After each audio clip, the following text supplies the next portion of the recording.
Welcome to Dega media. నమస్తే sir. నమస్తే మా. ఈరోజు టాపిక్ వచ్చేసి dreams. Okay. Yes sir. Sir, మంచి పడుకున్నప్పుడు కొన్ని డ్రీమ్స్ వస్తాయి, కొన్ని గుర్తుంటాయి, కొన్ని గుర్తుండవు. అందులో కొన్ని చనిపోయిన వాళ్ళు వస్తారు. అవి ఎంతవరకు కరెక్ట్? అవి ఎందుకు వస్తాయి అట్లా? సో చనిపోయిన వాళ్ళు వస్తారు. యాక్చువల్లీ ఎట్లా ఉంటుందంటే, ఆ డ్రీమ్స్ అన్నవి పలు రకాలుగా ఉంటాయి. దాని గురించి మనం నిమ్మలంగా చెప్పుకుందాము. సో చనిపోయిన వాళ్ళు ఎందుకు వస్తారు అంటే ఇంకా యాక్చువల్లీ మనకి జరగబోయేది ముందే కనపడుతుంది.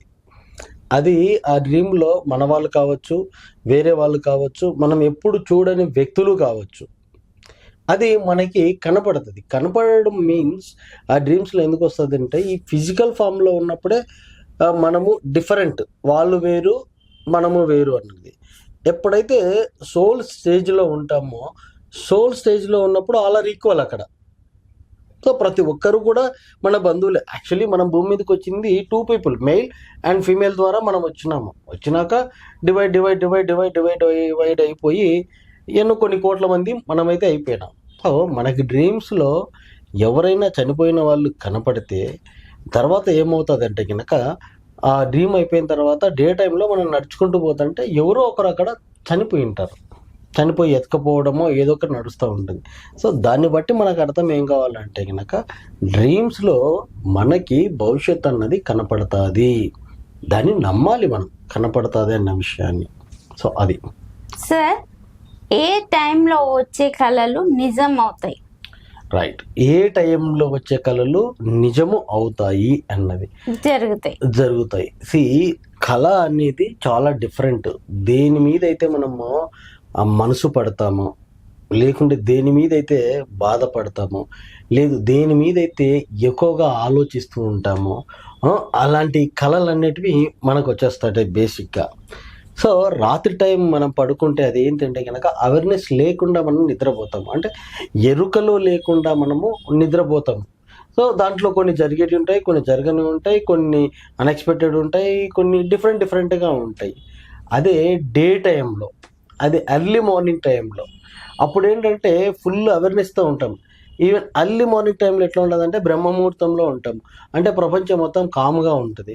అప్పుడు మనకి ఎటువంటి కళలు అయితే వస్తాయో ఆ కళల సారాంశాన్ని మనం తీసుకోవాలి. గుర్తుపెట్టుకోండి, ఆ కళ నీకు ఉపయోగపడేది కావచ్చు, లేకుంటే మీ ఇంట్లో వాళ్ళకి సంబంధించింది కావచ్చు. అది మీ ద్వారా ఒక ఇండికేషన్ అయితే మనకి ఇస్తుంది. సో అవి నిజం అవుతూ ఉంటాయి. అంటే తెల్లవారుజామున కావచ్చు, పగులు అలసిపోయి పడుకున్నప్పుడు వచ్చే కళలకి కొంచెం వెయిటేజ్ ఎక్కువగా ఉంటుంది రాత్రి పడుకున్నప్పుడు కన్నా. సో అది నిజం జరిగే కళలే గుర్తుంటాయా? అన్ని కళలు గుర్తుంటాయా?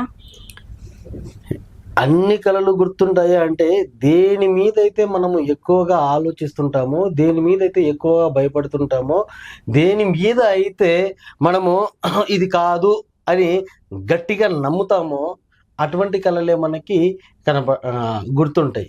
For example, night horror movie చూస్తున్నారు, మీరు బాగా పడుకున్నారు. ఎందుకంటే పడుకునే ముందు కూడా హర్రర్ మూవీ గురించి బాగా ఆలోచించి పనుకుంటే all of sudden horror movie ఆ సీన్స్ అన్నీ కూడా డ్రీమ్స్లో మనకి కనపడతా ఉంటాయి. సో అవి మనకి గుర్తుంటాయి.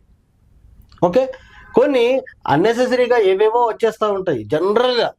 ఇప్పుడు ఈరోజు మనము పలానా ఆకలి అయింది, హోటల్కి వెళ్ళి అన్నం తిన్నాము, వచ్చేసినాము. ఇంకొక హోటల్కి పోయి అన్నం తిన్నాము, వచ్చేసినాము. సో ఇలాంటివన్నీ మనకు గుర్తుండవు. ఒక హోటల్కి పోయినప్పుడు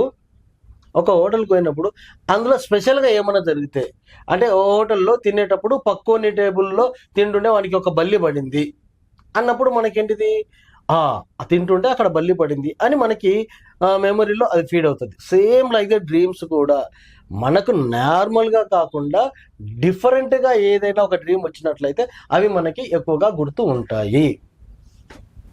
సార్, మనం ఫస్టే ఏమైనా ఆలోచించుకొని ఏమైనా డిసిజన్ తీసుకోలేని పరిస్థితులలో మనకు అవి కళల రూపంలో కనిపిస్తుందా, లేదంటే మనం డే టైంలో ఆలోచించుకున్నదే నైట్ కనిపిస్తుందా? రైట్. సో డే టైం ఆలోచించుకో, నైట్ టైం ఆలోచించుకో. ఒక సందిగ్ధావస్థ స్థితిలో మీరు ఉన్నప్పుడు, ఎవరైనా ఒక భయంతో ఉంటారు, బాధతో ఉంటారు. ఈ పని చేయాలా అని చాలా మదన పడతా ఉంటారు. అవి కోర్టు విషయాలు కావచ్చు, ఫైనాన్స్ విషయాలు కావచ్చు, మరి ఏదైనా ఆస్తి తగాదాలు కావచ్చు, what ever it may be, ఏదైనా. అంటే ఒక సిచ్యువేషన్లో తర్జన పడేటప్పుడు, దాని గురించి ఎక్కువ ఆలోచించేటప్పుడు ఏమవుతాయంటే నైట్ పడుకొని మన సోల్ అన్నది మనకి ఏదో ఒక ఆన్సర్ చూపెట్టాలి. సోల్కి మొత్తం తెలుసు, నీ పుట్టుక తెలుసు, నీ చావు తెలుసు, అన్నీ తెలుసు, కానీ అన్ని చూపెట్టలేదు. ఇప్పుడు నీకు అర్థమయ్యే లాంగ్వేజ్లో అది చూపెట్టాలి. ఆ లాంగ్వేజ్ చూపెడితే నీకు అర్థం కాదు. సో అటువంటి సిచ్యువేషన్లో ఏం చేస్తుంది అంటే కనుక నీ కళల రూపంలో నువ్వు ఆలోచిస్తున్నావు కదా, ఆ 2 ఆన్సర్లను తీసుకొచ్చి పెడుతుంది. అంటే పాజిటివ్ చేసుకుంటే ఇలాంటి రిజల్ట్ వస్తుంది, నెగిటివ్ చేసుకుంటే ఇలాంటి రిజల్ట్ వస్తుంది, యూ కెన్ చూస్ అని మళ్ళీ నీకే వదిలిపెడుతుంది. నీకే ఎందుకు వదిలిపెడుతుంది అంటే కనుక నీ సర్కంస్టెన్స్ని బట్టి మళ్ళీ నువ్వు డెసిషన్ తీసుకునేది ఉంటుంది కాబట్టి నీకే వదిలిపెడుతుంది. సో అంత నాలెడ్జ్ మనకి డ్రీమ్లో వస్తుంది. డ్రీమ్ను అది డ్రీమే కదా అని తీసేయడానికి లేదు. ఏదైనా డ్రీమ్ వచ్చినట్లయితే కనుక దాన్ని రాసుకొని పెట్టుకోవాలి ప్రతి ఒక్కరు కూడా. ఆ డ్రీమ్స్ అన్ని రాసుకొని ఒక పెద్ద బుక్ చేసుకోవాలి. సో ఇలాంటి డ్రీమ్ వచ్చినప్పుడు ఇలాంటి ఎక్స్పీరియన్స్ నాకు వచ్చింది, ఇది వచ్చినప్పుడు దాని తర్వాత ఇలాంటి పరిణామాలు నాకు కనపడ్డాయి, సో ఇప్పుడు అలాంటి డ్రీమే వచ్చింది, మేబీ ఇలాంటి రావచ్చేమో, రాకుండా ఉండడానికి నేను ఏమైనా ప్రికాషన్స్ తీసుకోవాలా అని ఇవన్నీ ఆలోచించాలి. సో మనలోనే మొత్తం ఉంటుంది.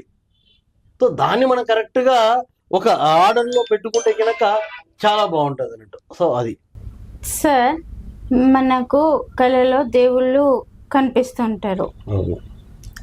కొంతమంది దాన్ని మంచి అంటారు, కొంతమంది దాన్ని చెడు అంటారు.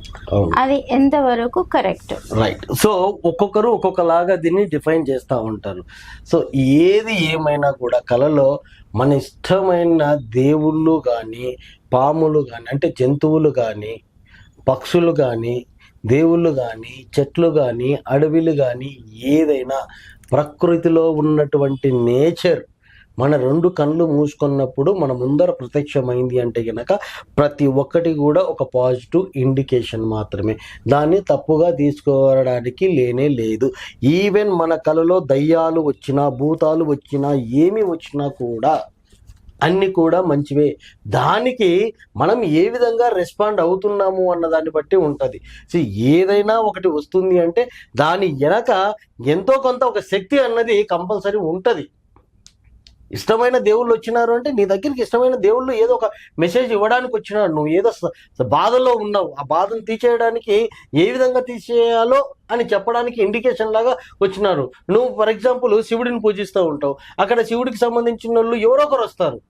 అంటే గణపతి రావచ్చు, పార్వతి రావచ్చు, గంగా రావచ్చు, బస్వన్న రావచ్చు, ఎవరైనా రావచ్చు, లేదు శివుడే రావచ్చు.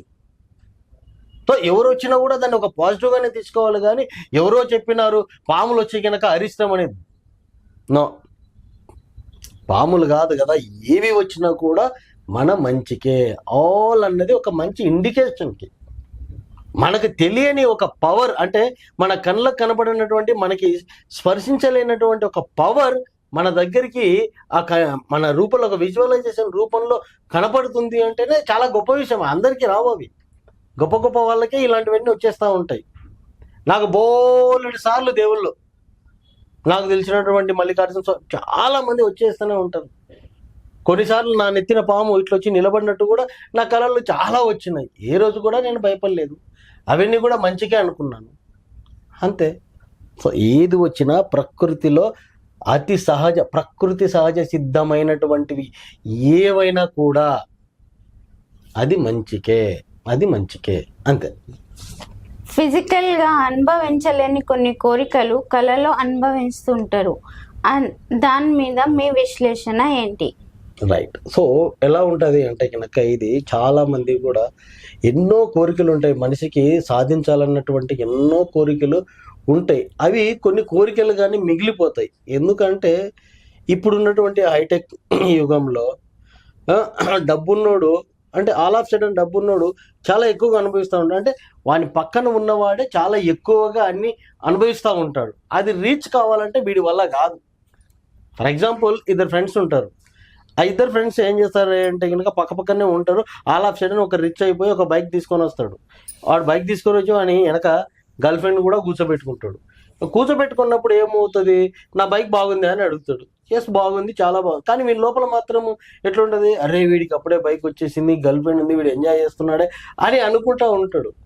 అనుకుని వాడు వెళ్ళిపోతాడు. కానీ రోజు నా పక్కన ఉన్నాడు, ఇప్పుడు ఇంతగా ఉన్నాడే, నాకు లేదే అని బాధ ఆలోచించి ఏమవుతావు అంటే, నైట్ పడుకున్నప్పుడు వానికి ఒక బైక్ వచ్చినట్టు, వాడు మొత్తం తిరిగినట్టు, ఎంజాయ్ చేసినట్టు, ఈ విధమైనటువంటి డ్రీమ్స్ చాలా మంది, కోట్ల మందికి వచ్చేస్తూనే ఉంటాయి.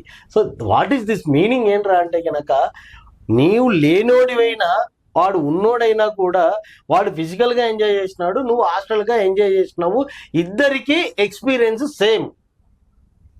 నీ ఎక్స్పీరియన్స్ వాడు చేసినాడు, వాడి ఎక్స్పీరియన్స్ నువ్వు చేసినావు. నువ్వు వాడికి వాడు గొప్పగా ఉన్నాడని నువ్వు ఆలోచించుకుని ఉండొచ్చు, కానీ నీ డ్రీమ్స్ లో అవి తీర్చుకున్నావు. నువ్వు కూడా వాడికంటే గొప్పగా వేరేవి చేస్తూ ఉంటావు, అవి కూడా వాడికి డ్రీమ్స్ లో వాడికి వచ్చేస్తూ ఉంటాయి. సో అది అన్నట్టు. ఓకే సార్, డ్రీమ్స్ గురించి చాలా చక్కగా వివరించారు. Thank you sir. Thank you అమ్మా.